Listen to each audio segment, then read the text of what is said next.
Сама себе не верю, но, кажется, я взялась за это гиблое дело, потому что когда-то о нем слышала, потом забыла. И вот в последнее время лезут и лезут в Ютубе на глаза эти многочисленные версии трагедии Дятлова. Вижу, что народу тонны книг уже накропал, 75 версий выдвинул, одна бредовее другой. Даже телесериал забацали, туристические маршруты проложили. Такую бизнес-индустрию организовали на этой драме, что Мавроди позавидовал бы. Я решила просто разобраться, что вообще происходит. И, почитав материалы на сайте Дятлов ПЭС, поняла, что это чисто советская история. И сам Бог велел мне в ней поковыряться. Потому что все это тянется из СССР, а Советский Союз – это типа коммунистическое общество, тема моих исследований. Поэтому, наверное, влезу-ка я сюда и рассмотрю вот это все с той позиции, которая для многих дятловедов табу, потому что это драматический штрих их советского прошлого, а современная Россия – это идеологическая наследница Советского Союза, и все, что присуще СССР – в ней все это осталось больше, чем в других бывших союзных республиках. Нигде так не проливают слезы за Советским Союзом, как в России. Поэтому давайте вооружимся логикой и интуицией, чтобы понять в общих чертах, что же там произошло в 1959 в Ханты-Мансийском крае и почему до сих пор гуляют по интернету эти 75 версий. В общих чертах, потому что деталей не знает никто и никогда, скорее всего, не узнает. И по мере изучения всех версий и комментариев к видео на ютубе, мне уже стало понятно, что есть, во-первых, масса людей, которые пытаются отвести самых допытливых от рабочей версии или по глупости, или корости ради. А во-вторых, есть слепая зона, на которую мало кто обращает внимание, опять же, или по недомыслию, или по наивности, или корости ради. То есть история эта чисто советская, и именно поэтому я за нее и взялась. Канал Ірини Коновець-Поплавської. Начнем с того, что турист Согрин, товарищ Дятловцев, рассказывал на своем канале о том, что советская страна в 50-х годах поощряла спортивный туризм, потому что во время немецко-советской войны оказалось, что советские люди не умеют выживать в экстремальных условиях. Но как это все в Советском Союзе делалось, с благими на первый взгляд намерениями, кинули клич, посоздавали при вузах и заводах туристические клубы и финансировали эти клубы кое-как. Спортивный туризм был ориентирован прежде всего на рабочую молодежь и студентов с акцентом именно на массовость. В 1957 в рамках 6-го Всемирного фестиваля молодежи и студентов собрали также и первый международный слет туристов. Но, как мы упоминали, кроме лозунгов и призывов, советская власть не могла ничего предложить молодежи, чтобы наполнить это движение каким-то смыслом. Хотя нет, кое-что они вложили. Спортивных туристов обязали еще и дополнительные общественные нагрузки выполнять во время похода. И еще обязательное условие – они должны были выглядеть счастливыми и веселыми на публике, популяризировать таким образом туризм, вовлекать в него молодежь. На плакатах мы видим целеустремленных, улыбающихся молодых людей и обязательно с гитарами. Какой турист без струнного щипкового музыкального инструмента? На фото с унылой рожей в объектив не суйся, усталые туристы остались дома.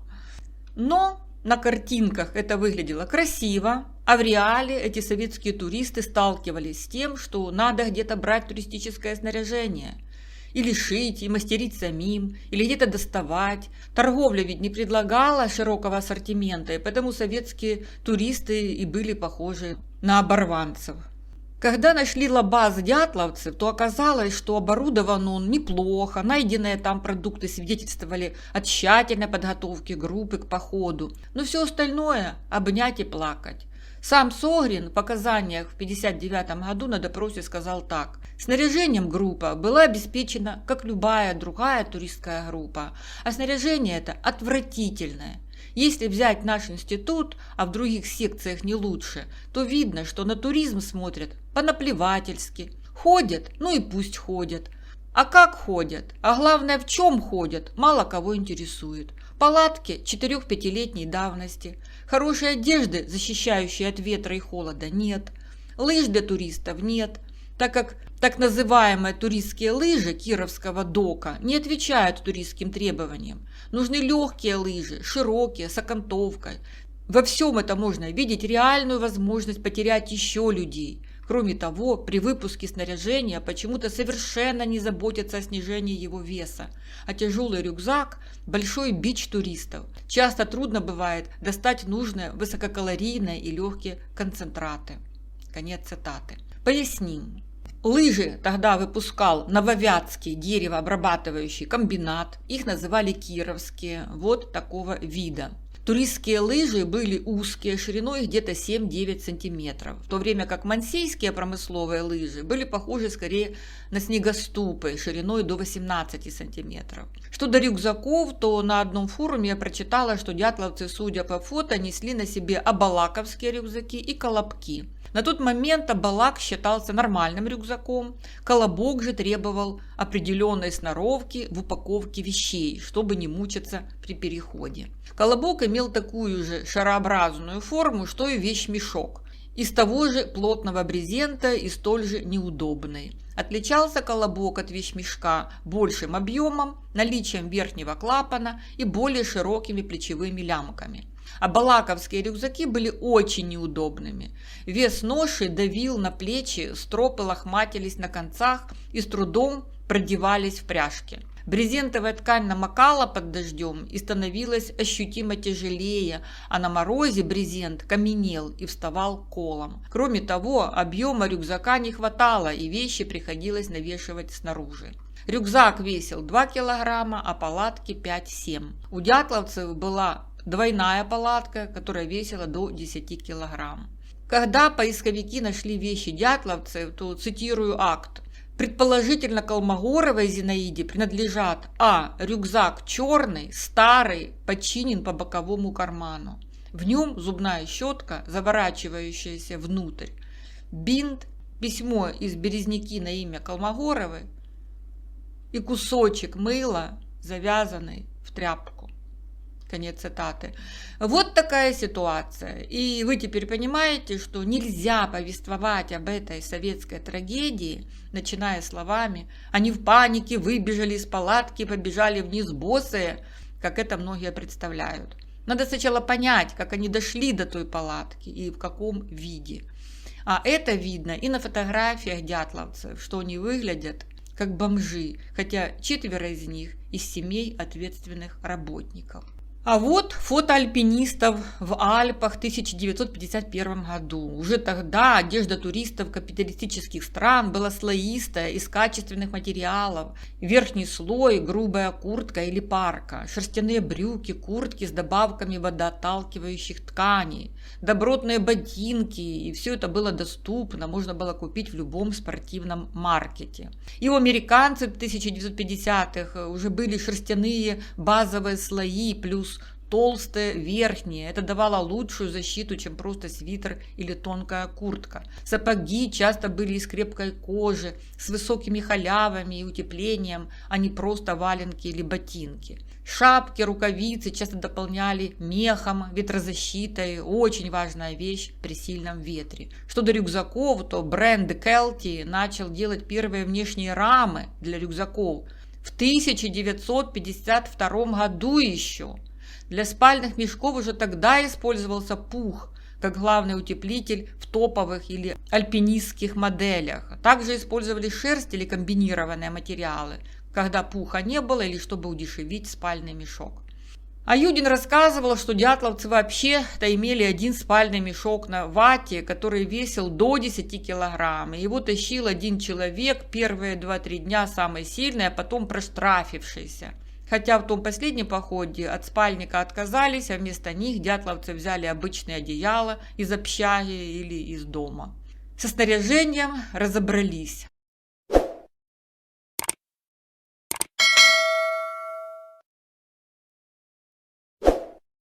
Теперь об организации туристических походов. Коммунистическая партия, конечно же, не стояла в стороне от туристского движения. 8 января 1959 именно маршрутная комиссия Свердловского горкома по физической культуре и спорту под председательством инженера физико-технического факультета УПИ Василия Королева утвердила проект похода туристов под руководством Игоря Дятлова по маршруту 3-й категории сложности. Поселок Вижай Свердловской области, поселок 2 Северный, Атартен, Ойка, Чакур, река Ташемка и опять поселок Вижай. Членами комиссии были опытные альпинисты, члены КПСС обязательно, Евгений Масленников и Виктор Богомолов, который потом приведет в группу Золотарева. 3-я категория по тем временам наивысшая. Но, как мы упоминали, кроме спорта, партия навязывала советским туристам всякие другие побочные задания. Вот давайте посмотрим на цели и задачи, которые поставила перед отрядом Дятлова маршрутная комиссия. Первое. Знакомство с природой и хозяйством Северного Урала. То есть по маршруту надо было еще кругом соваться и спрашивать у встречных поперечных, а что это за растения, а какие тут у вас предприятия, а чем народ промышляет. И это в Советском Союзе с его шпиономанией, с чрезмерной подозрительностью, навязчивым стремлением видеть в таких расспросах признаки шпионажа или желание узнать государственную тайну. Второе – проведение беседы докладов среди населения. Каких докладов не уточняется, наверное же, о советском туризме. Но, как я поняла, все зависело от того, как воспринимать такие задания.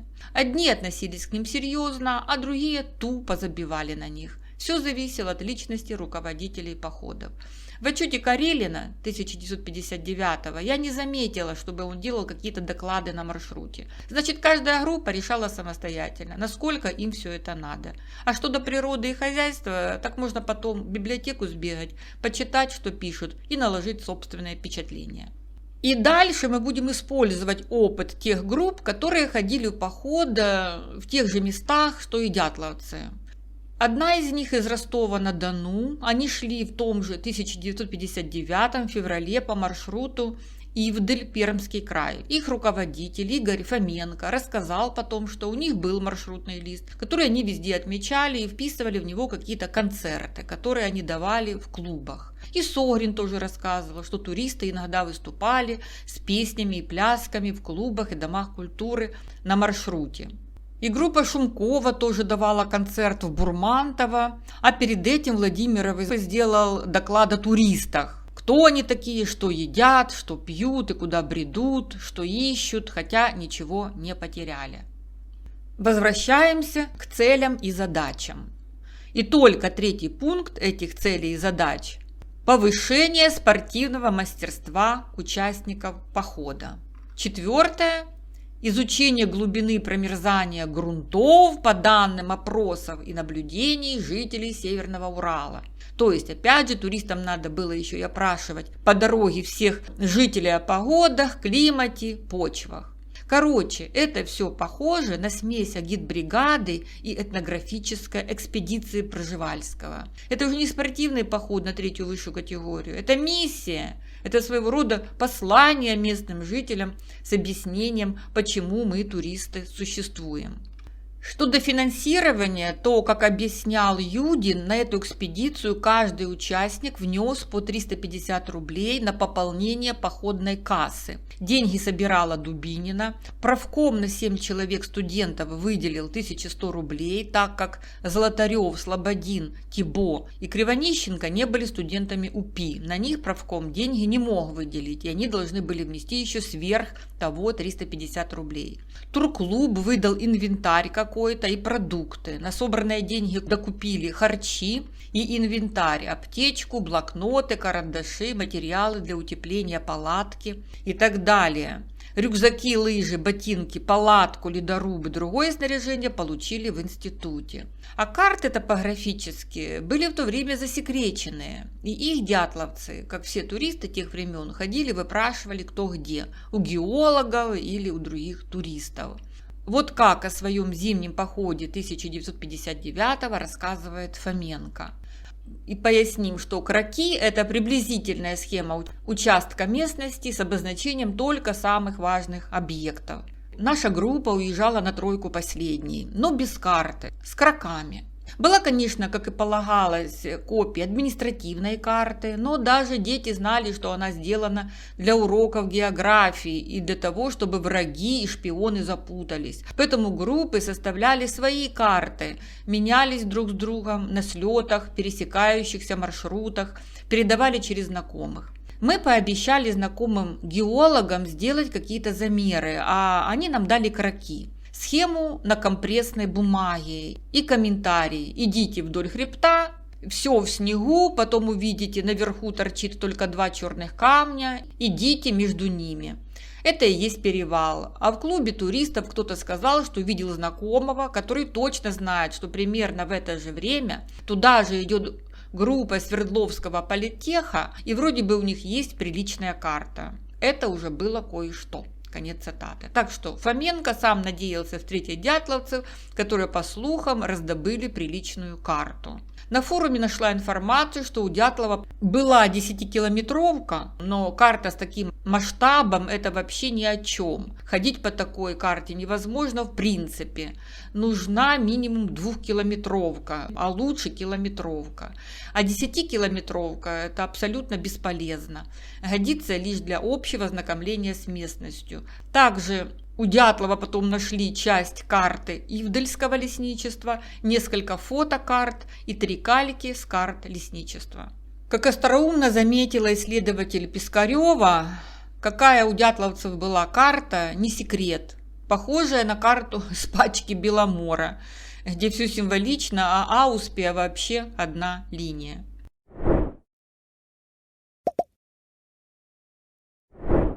И теперь, наконец, посмотрим, что за местность, куда нацелился Дятлов со своей этнографической миссионерской экспедицией с агитбригадовским уклоном. Это была территория Ивдель-Лага. И никого это не смущало, ни самих дятловцев, ни тех, кто утверждал их маршрут, ни ответственных родственников 4 участников похода. И даже не Тибо Бриньоля, который уж точно знал, как сын репрессированного, что такое ГУЛАГ. После всех мытарств, потери и унижений от советской власти его отец заболел и умер в сентябре 43-го, когда Коле было 5 лет. Как сообщают его родственники, Николай был достаточно осторожен и не болтал, что попало. Он скрывал, что его отец был арестован как враг народа. На случай вопроса о необычной фамилии придумал легенду о французском коммунисте. И при этом Николай даже не призадумался над тем, в какие края он идет в поход. По воспоминаниям, он был веселым, разговорчивым, с ним было легко общаться. Он был большой выдумщик, любитель сострить или пошутить. Если фотографировались, то обязательно что-то изображали, разыгрывали какую-то сценку. В общем, как я поняла, не сильно Николай Тибо размышлял над окружающей обстановкой, жизнь брала свое, и он с детьми коммунистов ходил в походы и характеризовался как добрый, всегда придет на помощь.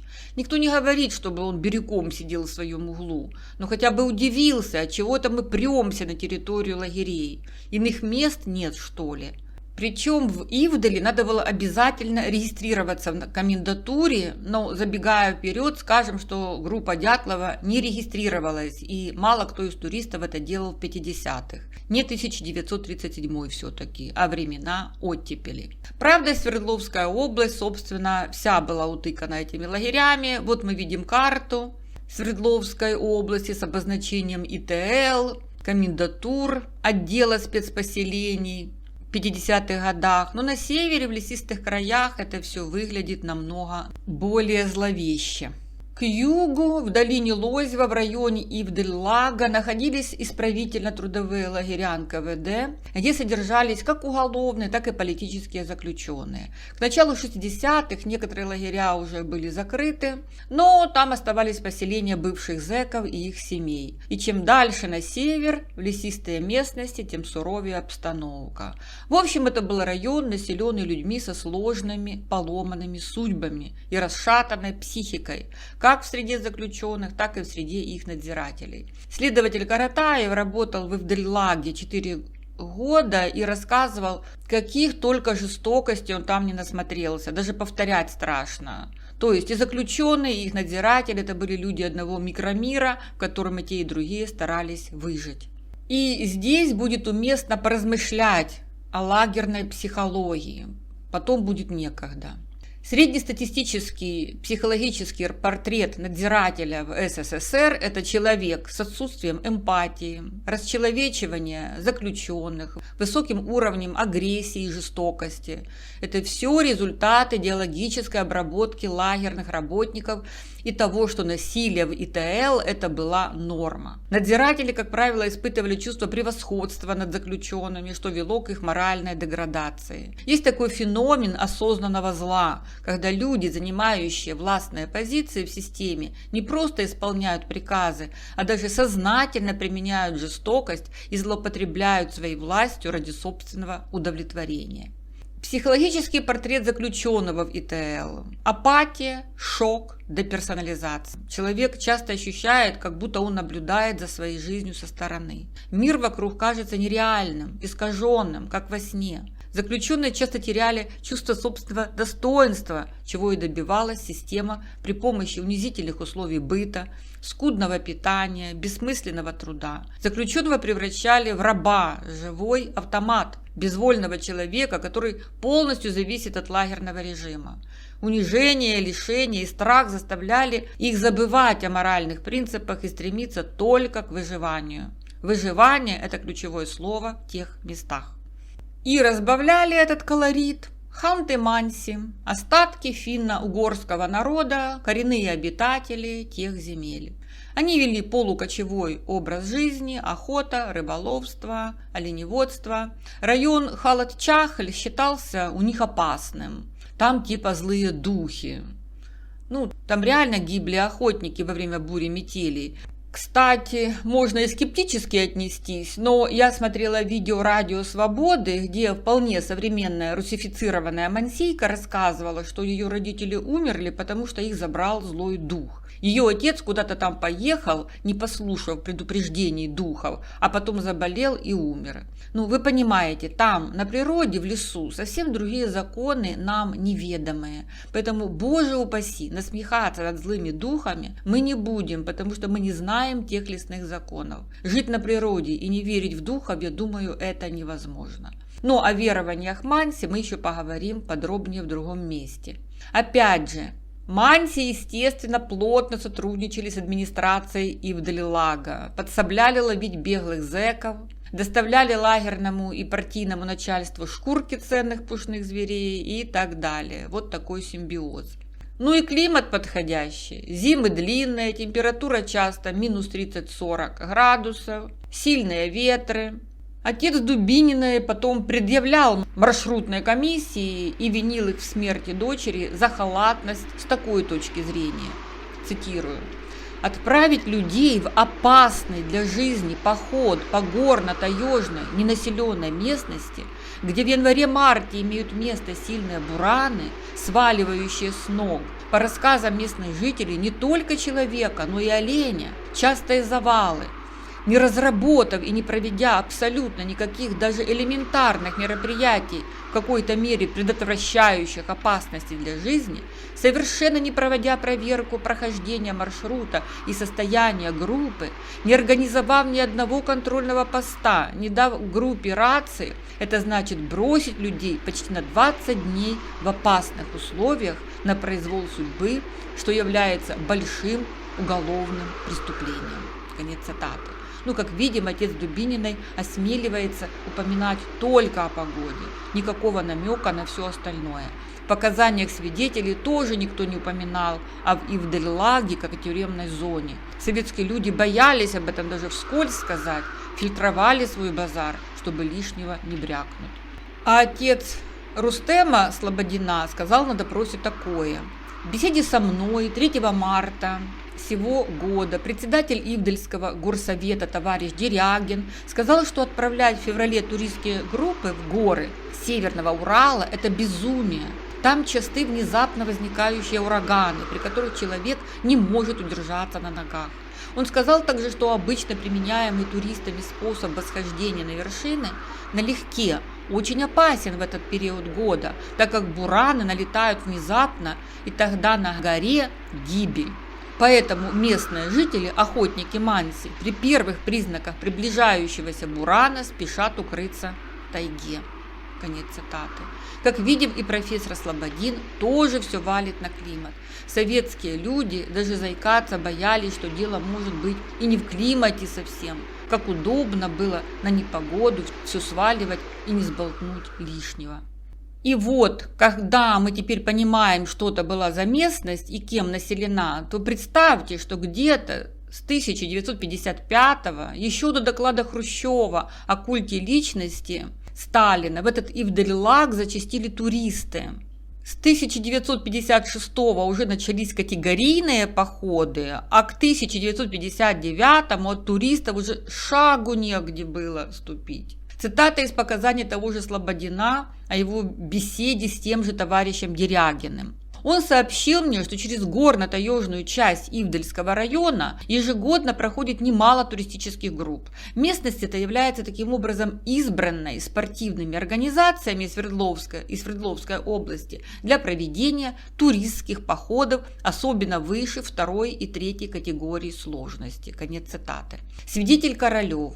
Район, куда направлялась эта группа маршрутной комиссии, был известен, так как летом 57-го или 58-го в том районе была группа Уральского госуниверситета, а зимой 57-58-го недалеко от этого района прошла группа туристов во главе с самим Дятловым. Показания Манси Бахтиярова. Из туристов было в последний раз 12-13 человек. Туристы были у нас еще до 1 января 59-го. Туристы проходили неоднократно через наши юрты в январе и в феврале 59-го, числа не помню. Последний раз туристы 7 человек ночевали у нас. Они просили, чтобы я их увез на Урал, но я не мог их везти, так как оленей дома не было. И они пошли на лыжах. Они, туристы, кушали свои продукты, мяса у них не было, а я им не давал. Свидетель от Монаки из группы Карелина. В Сольву дошли без происшествий. Там встретили группу туристов из Казани, идущую на Конжаковский камень. От местных жителей узнали, что через поселок прошло много различных групп. Настолько много, что даже не помнят, кто откуда. Товарищ Дятлов сам был в этом районе, в 57-м, но не по этому маршруту. Дятлов в этих местах был уже 3-й раз. Конец цитаты. Короче, из Ивдель-Лага туристы к 1959-му устроили проходной двор. И местные постоянно от них слышали всякие просьбы. Подвезите нас туда, привезите нас сюда, угостите, подсобите, отогрейте. А свердловцы вообще облюбовали Ивдель-Лаг как свою спортивную вотчину и направляли туда своих туристов знакомиться с природой и хозяйством Северного Урала. В этот суровый край, где кругом колючки, зоны, поселенцы, геологи, надзиратели, манси, шпиономания, что угодно. И еще и огненные шары какие-то летают постоянно, и повсюду военные полигоны, а все люди, которые там живут, или родились на широких лыжах и с ружьем в зубах, или приезжие, но тоже ходят на лыжах лучше олимпийских чемпионов, а стреляют, как Юсуф Дикеч. Канал Ірини Коновець-Поплавської. А вот ростовчанин, 22-летний Фоменко, все, о чем мы здесь говорим, все это замечал и относился ко всему этому антуражу в походе очень серьезно. Проезжая через Ивдель, он лицезрел такую картину и прекрасно понимал, что она означает. Цитирую: «На воротах лагеря, мимо которого проезжали на снежном фоне красиво и ярко, смотрелись кумачевый плакат, приветствующий слет передовиков труда, и бортовая полуторка, тоже с кумачом, в кузове которой сидели эти самые передовики и их конвой». Конец цитаты. И в том роковом январе-феврале 1959-го известно было о нескольких тургруппах в районе Ивделя одновременно: Дятлова, Блинова, Шумкова, Карелина, Фоменко и еще кого-то. Понимаете, вдруг несколько групп в одно время. А почему?